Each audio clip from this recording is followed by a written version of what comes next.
Butternut squash is the star of this warm salad with a sabayon sauce.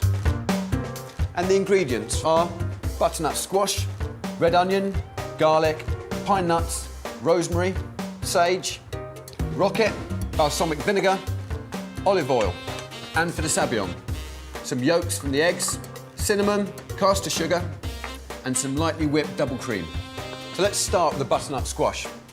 Now, in Native American cooking, there are the three sisters, and they are maize, beans, and butternut squash. They're known as the Three Sisters because not only do these vegetables support each other as they grow, but also complement one another in flavour. So just scrape out the insides and then start to cut your squash into about thumb-sized pieces. Next, I'm going to add a red onion and cut into 8. Then I'm going to add my herbs, rosemary, and then some sage.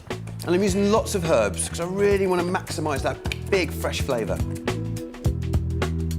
I'm going to drizzle some balsamic vinegar, just a glug, some olive oil, and just drizzle it all over. Pinch of salt, and get your hands in there and give it a real good mix. And that is now ready to bake for about 40 to 50 minutes at 180 degrees Celsius or 360 degrees Fahrenheit. So with the butternut squash in the oven, let's start on the sabayon. I'm going to take a large bowl and a smaller bowl, and we're just going to separate the eggs. A sabayon is a sweet, foamy sauce, served either as a pudding on its own or as a sauce on sweet or savoury dishes. Take the bowl and place over a pan of just gently simmering water, and with a whisk, just start stirring. Now I'm going to add a touch of water to this. This is going to create a sabayon. But you could use wine, or as a luxury touch, champagne. Now I want to add some flavour to it. So I'm going to add some cinnamon, which works so well with butternut squash, just a pinch, and a pinch of sugar. And then I'm just going to start whisking. The steam hitting the bowl is going to just start to cook the yolks. Take off the heat, and you can see it's doubled in size and it's become thick and creamy. Perfect. Now I've let it cool before I put the cream in. If you put it in still warm, the cream's just going to melt, and just fold in the rest. And then just pop it into the fridge till needed. OK, and now for the garlic. A whole head of garlic.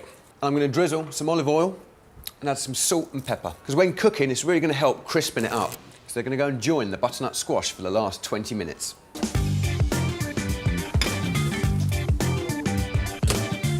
So the butternut squash, veg and herbs have been in for about 50 minutes. The garlic's been in for about 10. And now for the pine nuts. Now, such lovely little things and full of flavour, but they cook really quickly. They only need about 10 minutes with the rest of the veg. In they go. And there you go, fresh from the oven, everything's nicely roasted. You really get your rewards by cooking everything at the right times. Now we're going to start to build this salad. So I'm going to start with some rocket, lovely base, cover the bottom, and then we can just start building. Put some feta cheese in there as well.